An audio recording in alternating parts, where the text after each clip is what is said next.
देखिए, परमेश्वर ने सबसे सुरक्षित जगह पर रखा है और ये सब इतनी सिद्धता से काम किया है। उसने मसीह में से रखा और मसीह को मुझ में रखा और मुझे मसीह में, कि सारी आशीषें तो अब मेरी है, लेकिन फिर कभी ये खोने के लिए नहीं।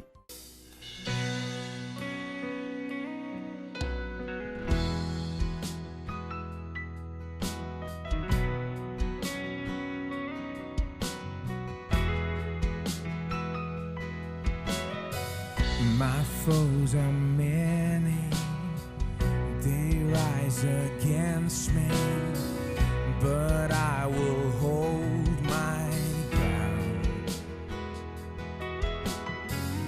I will not fear the war, I will not fear the storm. My help is on the way, my help is on the way.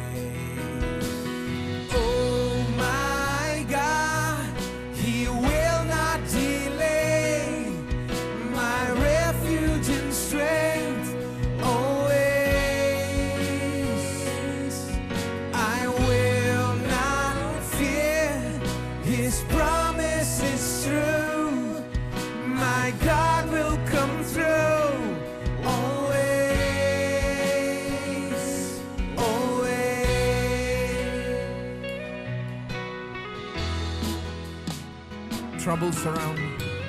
Troubles surround me. Chaos abounding. My soul will rest in you. I will not fear the war. I will not fear the storm. My help is on the way. My help is on the way.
इब्रानियों, इसे देखिए, अध्याय 4 वचन 1 से आगे। इसीलिए जबकि उसके विश्राम में प्रवेश करने की प्रतिज्ञा अब तक है, हमें डरना है, ऐसा ना हो कि हम उससे वंचित रह जाएं, क्योंकि हमें उन्हीं की तरह सुसमाचार सुनाया गया है।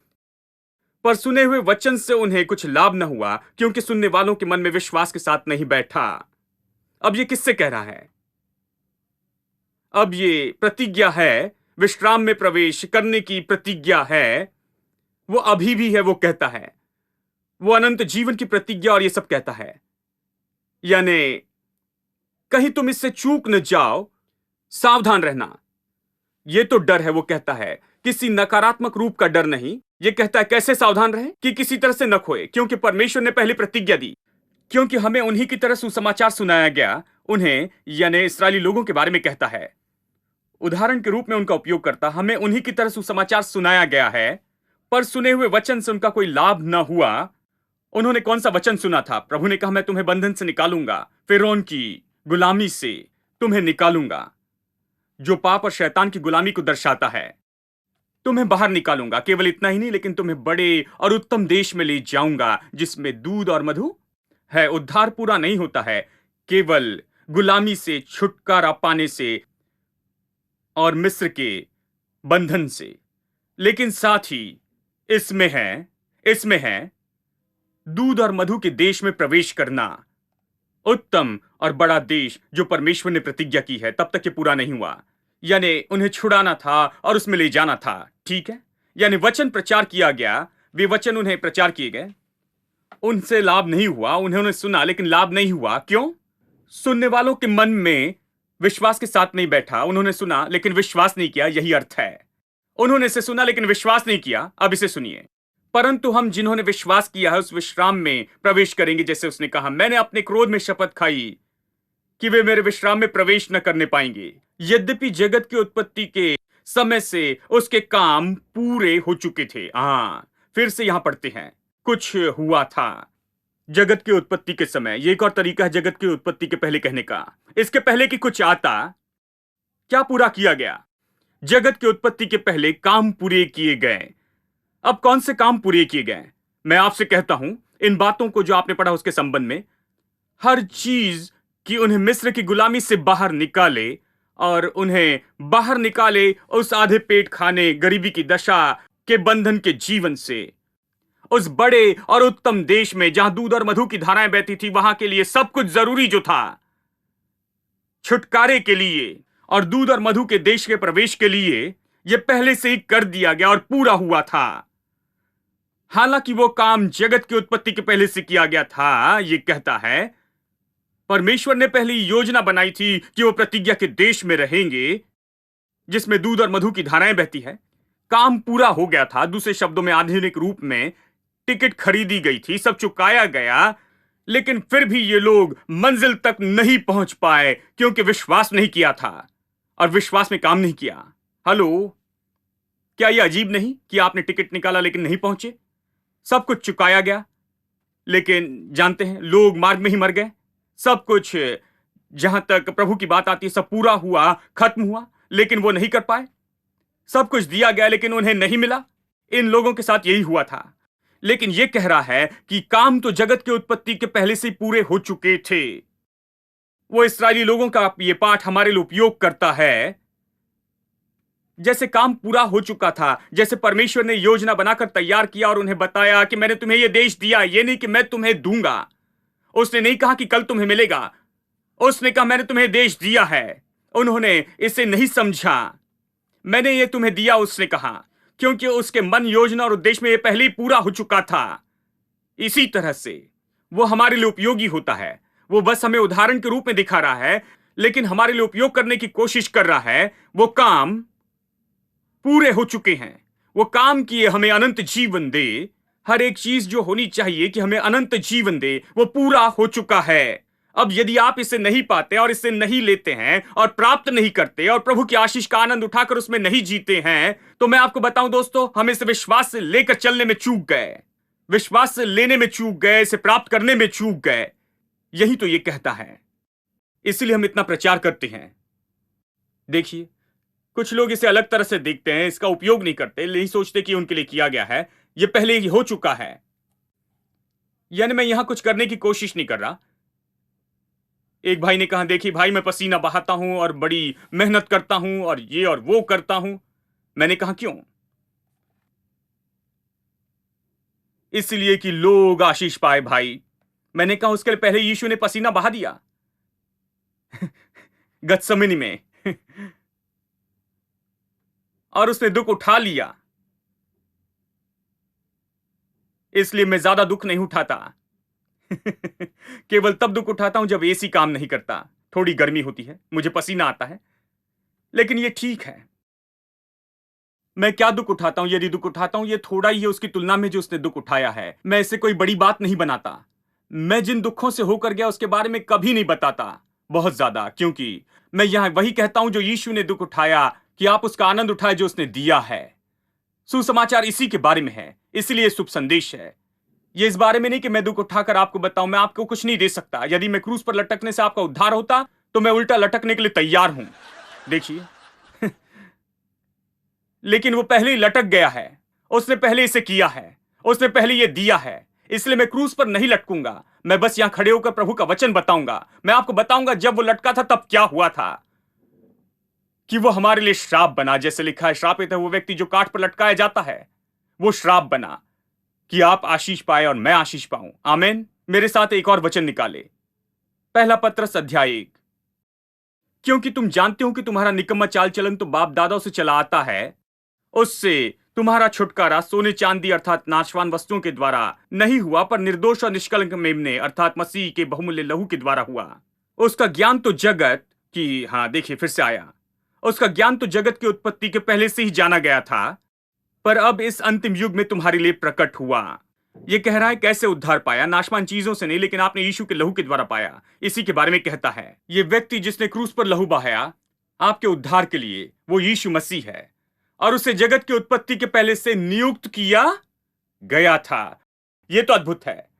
प्रभु ने पहले ही चुना था कि यीशु मसीह आपका उद्धारक हो और वो क्रूस पर मरे, आपके पापों और श्रापों को उठाए और खुद पर सब कुछ उठाए कि आप आशीष पाए। और उसने उसे केवल उद्धारक के रूप में मरने के लिए नहीं चुना, लेकिन उसे जीवित भी किया कि आपका स्वामी और प्रभु हो, कि वो आपका प्रयोजन करता हो जाए आपके बाकी जीवन के लिए, कि वो आपका चरवा हो, कि आपको शांत जल के पास में लेकर जाए, आपको जो चाहिए सब दे। लेकिन केवल इतना ही नहीं, लेकिन आपका महायाजक हो और आपका प्रभु हो सदा के लिए। परमेश्वर ने इसे पहले ही नियुक्त किया था कि जगत की उत्पत्ति के पहले से। क्या आप तैयार हैं? क्या यह अद्भुत है? खत्म नहीं हुआ। यशायाह में चलिए, यशायाह 64, और चलिए मैं वचन 1 से पढ़ता हूं।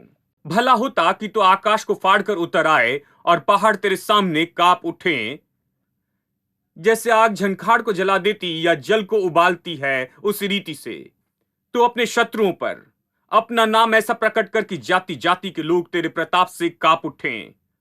जब तूने ऐसे भयानक काम किए जो हमारी आशा से भी बढ़कर थे, तू नीचे उतर आया, पहाड़ तेरे प्रताप से कांप उठें, क्योंकि प्राचीन काल ही से तुझे छोड़ कोई और ऐसा परमेश्वर ने जो कभी देखा गया और न कान से उसकी चर्चा सुनी गई।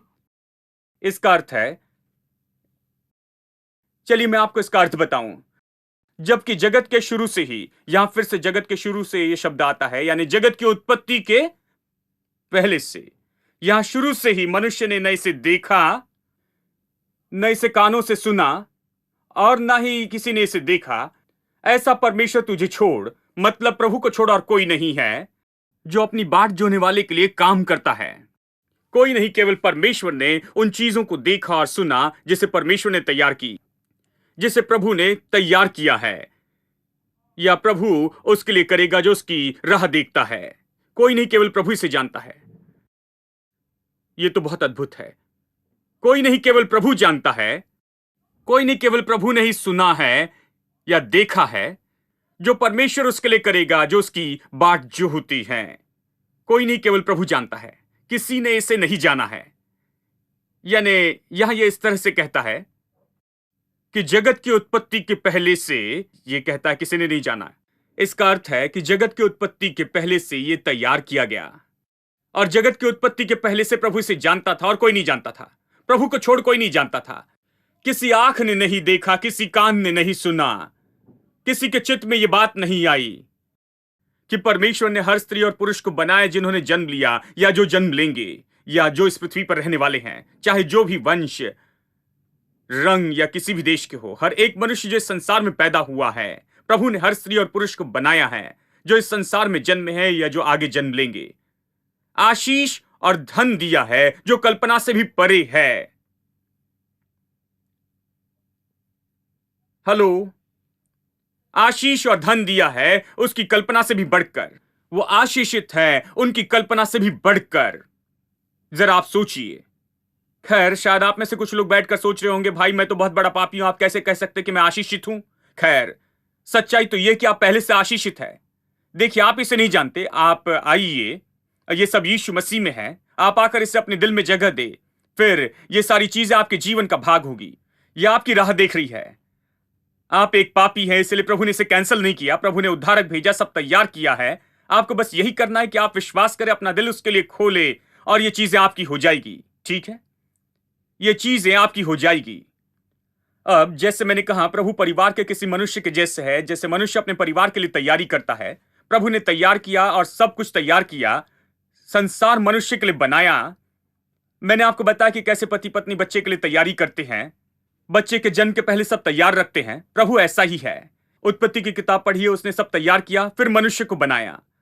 जब आप उत्पत्ति की किताब पढ़ते हैं तो जल्दी न पढ़े। जैसे लोग दफ्तर में जाने के पहले 2 अध्याय पढ़ते हैं, वो पढ़ते हैं कि ज्योति हो गई, और इस तरह वो पढ़ते हैं। ऐसा न करें, क्योंकि उसने कहा ज्योति हो और ज्योति होगी। और फिर उसने कहा, उसने देखा कि अच्छा है। इसका अर्थ है कि प्रभु रुक गया, थम गया और देखा कि उसने क्या बनाया है, और भीतर लिखकर कहा, ये अच्छा है, मेरी संतान इसका आनंद उठाएगी। उसने संसार को हमारे लिए बनाया। वो शुरू से ही हम सबको स्वर्ग में रख सकता था, लेकिन उसने स्वर्ग को देखा, सोने की सड़कें देखी, कहा ठीक है, लेकिन ये पुराना है। मेरी संतान के लिए मैं नया संसार बनाऊंगा, मैं कुछ नया बनाऊंगा, मेरे संसार के लिए बिल्कुल नया बनाऊंगा। अब कुछ लोग कहते हैं, देखिए भाई, स्वर्ग अद्भुत जगह है, पृथ्वी बहुत सड़ी हुई जगह है। हम तो यही सोचते हैं, लेकिन ऐसा नहीं है। हम ऐसा सोचते हैं, लेकिन यदि आप उत्पत्ति के पहले 2 अध्याय पढ़े और प्रकाशित वाक्य के आखिरी 2 अध्याय पढ़े, तो आप स्वर्ग और पृथ्वी में समानता देखेंगे। स्वर्ग के परमेश्वर ने पृथ्वी बनाई स्वर्ग के जैसे ही। यदि आप महल में रहते हैं तो अपने बच्चे के लिए बगल में झोपड़ी नहीं बनाएंगे और उससे कहेंगे कि जाकर वहां रहे। आप तो अपने जैसे ही महल बनाएंगे और वहां उसे रखेंगे। प्रभु ने यही किया। लोग कहते हैं कि स्वर्ग में हम सोने की सड़कों पर चलेंगे। भाई, हम अभी सोने की सड़कों पर चल रहे हैं, लेकिन बस उस पर धूल जमी है और आपकी आंखें उस धूल से परे नहीं देख सकती। यही समस्या है। आपकी आंखें प्रभु खोल दे कि आप धूल से परे देख सके और उसके नीचे देखे। उसके नीचे सोने की खदान है। प्रभु ने उसे हमारे लिए रखा है। और प्रभु ने जब भी कुछ बनाया, वो रुका और उसका आनंद उठाया। उसने कहा, ओ ये अच्छा है। उसने कहा, ये अच्छा है, ये अच्छा है। हर समय उसने कहा, ये अच्छा है, मेरी संतान इसका आनंद उठाएंगी। अंत में उसने कहा, ये बहुत बहुत अच्छा है। प्रभु ने सब कुछ इसी तरह बनाया। उसने सब कुछ पहले बनाया, लेकिन उससे बढ़कर उसने एक और काम किया। जब उसने मनुष्य को बनाया, उसने स्वतंत्र इच्छा से उससे बनाया, और इसी कारण मनुष्य अपनी इच्छा से प्रभु के विरुद्ध में भी चल सकता है। यदि वो मनुष्य को इच्छा नहीं देता तो वो मशीन होता, वो रोबोट होता और मनुष्य नहीं होता। मनुष्य परमेश्वर के स्वरूप समानता में बना है और इसलिए जरूरी है कि मनुष्य आजाद हो इच्छा के और काम के लिए। तो उसके पास प्रभु की आज्ञाएं हो सकती, लेकिन प्रभु की आज्ञाएं केवल तब पूरी होगी जब वो उसे लेता, विश्वास करता और इच्छा से वैसे करता है। यानी मनुष्य तो इच्छा वाला आजाद व्यक्ति बनाया है कि चुने और सोचे और निर्णय ले। और इसमें देखिए, इसमें जोखिम है कि मनुष्य पाप में गिर जाए, और प्रभु जानता था कि यह होगा और इसलिए उसने तैयार किया जगत की उत्पत्ति के पहले से क्रूस और उद्धारकर्ता यीशु मसीह कि मनुष्य को छुड़ाए। मेरे साथ निकाले प्रकाशित वाक्य अध्याय 13 और वचन 8। पृथ्वी के वे सब रहने वाले जिनके नाम उस मेमने के जीवन की पुस्तक में लिखे नहीं गए, जो जगत की उत्पत्ति के समय से घात हुआ है। यह मेमना जगत की उत्पत्ति के पहले से वध किया गया है। यानी यीशु मसीह, हालांकि वो 2000 साल पहले वध किया गया, बाइबल कहती है वो जगत की उत्पत्ति के पहले से वध किया गया मेमना है। आप कहेंगे ये कैसे हो सकता? वो केवल 2000 साल पहले वध किया गया, वो 2000 साल पहले आया, क्रूस पर 2000 साल पहले मरा, तो ये कैसे हो सकता कि मेमना जगत की उत्पत्ति के पहले वध किया गया है?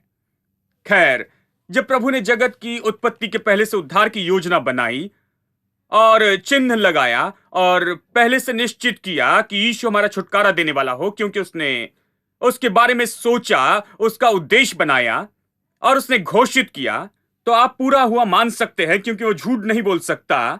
इसलिए आपको राह देखने की जरूरत नहीं कि ये हो। जब भी प्रभु चाहे, जब भी प्रभु ठाने, जब भी प्रभु कहता है, आप इसे पूरा मान सकते हैं। इसलिए उसे मेमना कहा, जो वध होने वाला नहीं बाद में, लेकिन जगत की उत्पत्ति के पहले से वध किया गया। ये परमेश्वर के मन, उद्देश्य और योजना में पहले ही हो चुका है। ये हो चुका है, प्रभु ने कहा। प्रभु की सारी प्रतिज्ञा ऐसी है। आपको प्रभु की सारी प्रतिज्ञाओं तक ऐसे ही जाना चाहिए। यह पहली हुई है।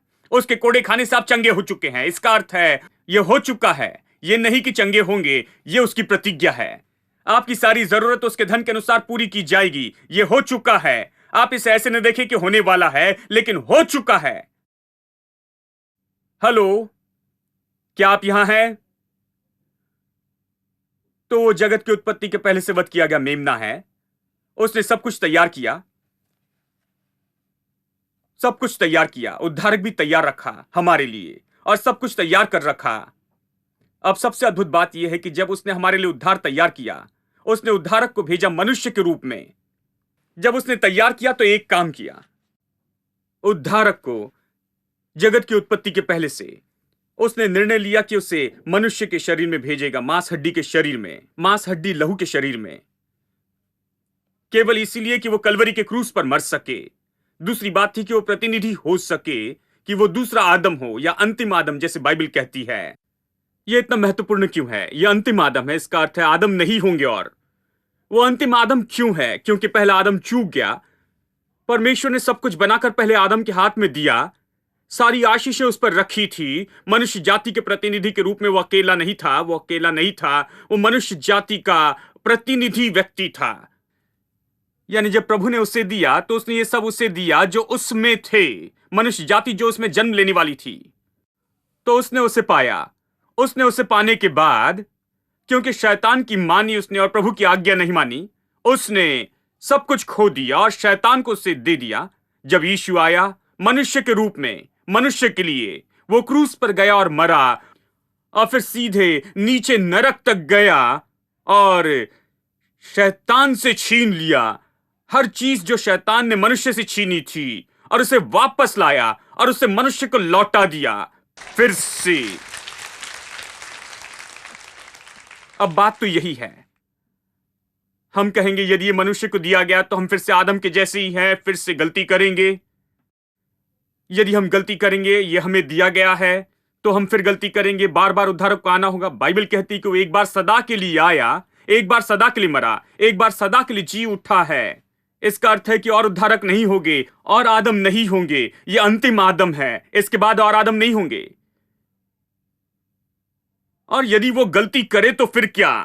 खैर, इसीलिए उसने ये मेरे हाथों में नहीं रखा, या मेरे चाचा के हाथ में, या आपके चाचा के हाथ में, क्योंकि सारे चाचा असफल होते हैं, सारे परदादा असफल होते हैं, हम सब असफल होते, लेकिन एक ही है जो कभी असफल नहीं होता, वो मनुष्य यीशु मसीह है। और परमेश्वर ने इसे रखा इस मनुष्य की गोद में, यीशु मसीह में उसने सारी आशीषें रखी हुई है। फिर वो कभी से कभी नहीं खोएगा। मनुष्य जाति से एक मनुष्य या अलौकिक व्यक्ति जो केवल मनुष्य नहीं कि पाप करे, लेकिन वो परमेश्वर है, वो अलौकिक मनुष्य है जो कभी पाप नहीं करेगा, वो कभी असफल नहीं होगा। वो अब इसे खुद पर लिए चलता है। मसीह ही वो है जिसमें सारी आशीषें हैं। वो इसे कभी नहीं चूकेगा, इसलिए उसे अंतिम आदम कहा गया है। इसका अर्थ है कि उसने अंत में पूरी तरह से रखा है प्रभु की आशीष को हमारे लिए, कि फिर से इसे कभी न खोए, इसलिए वो अंतिम आदम है। ठीक है, अब यहां समस्या है। आप कहेंगे भाई, उसने इसे यीशु मसीह को दिया लेकिन मुझे नहीं दिया, मेरे बारे में क्या? खैर, यीशु मसीह कहां है? यीशु मसीह कहां है अब? हेलो, मसीह अब कहां है? वो मेरे अंदर रहता है। देखिए, परमेश्वर ने सबसे सुरक्षित जगह पर रखा है, और ये सब इतनी सिद्धता से काम किया है। उसने मसीह में से रखा, और मसीह को मुझ में रखा, और मुझे मसीह में, कि सारी आशीषें तो अब मेरी है, लेकिन फिर कभी ये खोने के लिए नहीं। इसलिए ये कहता है कि परमेश्वर ने हमें मसीह में हर आशीष से आशीषित किया है। मसीह यीशु में, ये मसीह यीशु में है, ये बहुत महत्वपूर्ण है। ये मसीह में है, मसीह के बिना नहीं है। मसीह के बिना आप कुछ नहीं पा सकते। उसने कहा, मैं ही मार्ग, सत्य और जीवन हूं। क्या आप इस मसीह को जानते हैं? क्या आप इस मसीह के पास आए हैं? वो ही मार्ग है। आप आशीष ढूंढ रहे हैं, आप इधर उधर ढूंढ रहे हैं, परमेश्वर ने इसे एक ही तरीके में रखा है, और वो है मसीह में। परमेश्वर ने इसे एक व्यक्ति में रखा, यीशु मसीह में।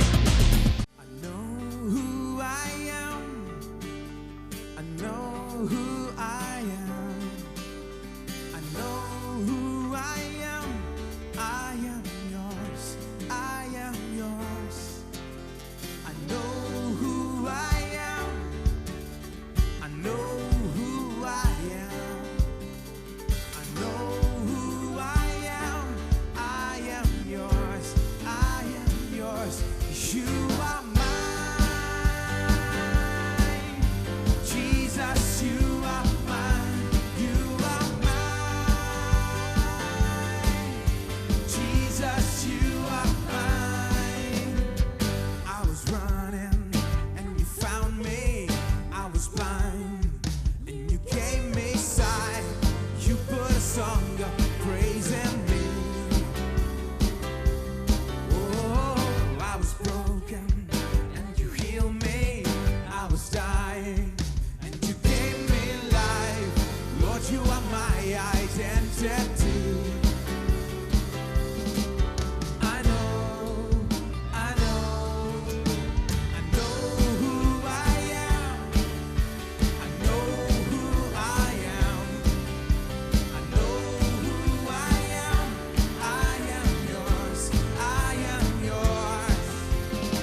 Jesus, you are mine. I was running, and you found me. I was blind, and you gave me sight. You put a song of praise